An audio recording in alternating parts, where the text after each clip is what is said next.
కడప జిల్లా మైదుకూరులో బ్రహ్మంగారి మఠం పట్టాభిషేక మహోత్సవం వైభవంగా జరగనుంది. ప్రముఖ పుణ్యక్షేత్రమైన జగద్గురు శ్రీ మధ్విరాట్ పోతులూరి వీరబ్రహ్మేంద్ర స్వామి మఠం 12వ మఠాధిపతిగా శ్రీ వీరధర్మజ వెంకటాద్రి స్వామివారి పట్టాభిషేక మహోత్సవం రేపు అత్యంత వైభవంగా జరగనుంది. గత 4 ఏళ్లుగా పీఠాధిపతి అంశం కోర్టు ద్వారా చిక్కుముడి వీడింది. దీంతో మఠం సంప్రదాయం ప్రకారం 8వ తరం వారసుడైన శ్రీ వీరధర్మజ వెంకటాద్రి స్వామి వారిని పీఠాధిపతిగా అభిషేకిస్తూ నిర్వహించే ఈ ఉత్సవాలు ప్రారంభమయ్యాయి.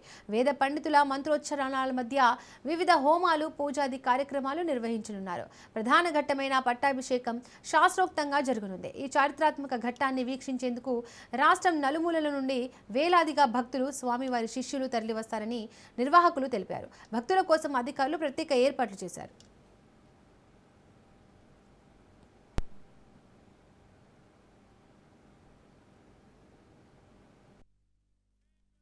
జగద్గురు శ్రీమద్ విరాట్ పోతులూరి వీరబ్రహ్మేంద్ర స్వాముల వారి మఠమునందు గత 5 సంవత్సరములుగా నిలిచిపోయినటువంటి మఠాధిపతి యొక్క నియామకాన్ని గురించి ఇప్పుడు జనవరి 17వ తేదీ వచ్చినటువంటి అధికారపు ఉత్తర్వులతో మఠాధిపతులుగా వెంకటాద్రి స్వాముల వారు నిర్ణయించబడినారు ధార్మిక పరిషత్తు ద్వారా.